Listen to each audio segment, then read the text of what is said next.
Parents are under unrealistic pressure to always be nice. It's just not possible. As a parent, I get tired, irritable, annoyed, frustrated, depressed, and upset. For me, parenting is about balance. Am I creating a safe space for my children? Am I working to improve this every day? This is me as a parent. It is also the social narrative. What I feel is missing from the social narrative around children is an understanding that safe spaces for children need to be safe spaces for parents. The simple truth is children can be toxic sometimes, and we, as parents, try to navigate them through their toxicity. It's not all learned toxicity with children. Some of it they bring with them when they're born. Some of it is theirs alone. Children are born with shadows, karma, call it what you will, past life experience. Children bring unresolved issues with them. Shadows need to be worked on throughout your life. We're all here to grow beyond our shadow. The focus here is defining safe. Understanding safe is fundamental to how you live your life.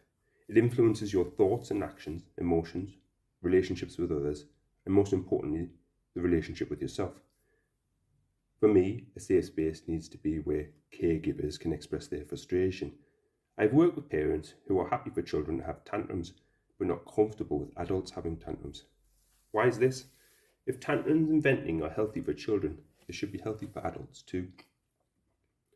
We often imagine a dramatic and false narrative when we think about parents having tantrums and meltdowns, but they do. It happens when our inner child does not feel supported, listened to, ignored, or given rise. This gives rise to anger, resentment, and frustration. Long-held outrage is suppressed and glossed over into the adult world, where no outlet exists. This anger only surfaces when we face the same issues and conditions of our childhood. Who triggers this? Our children. They bear the brunt of our anger. It becomes their anger, and we, voila, have generational trauma.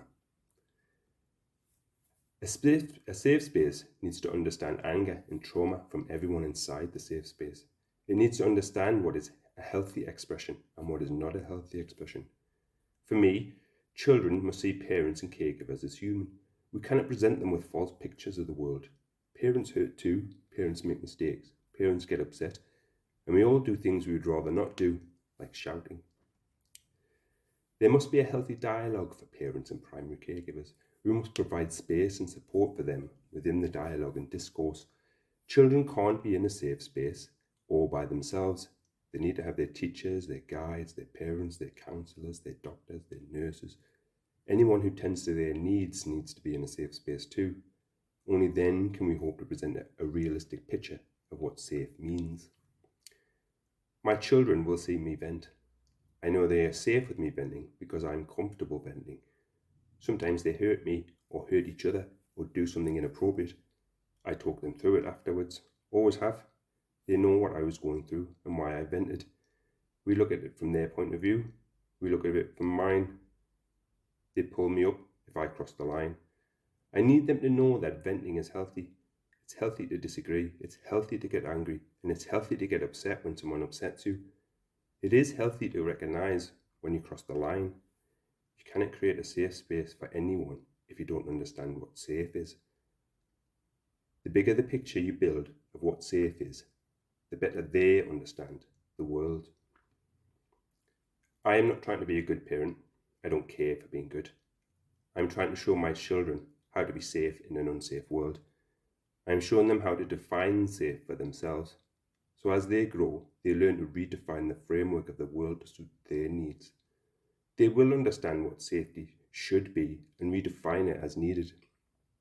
I'm teaching them that if they don't like what they see, feel, hear, do or think, they have the power and the tools to change whatever needs changing to find a better way. Ultimately, to find their own happiness and fulfillment.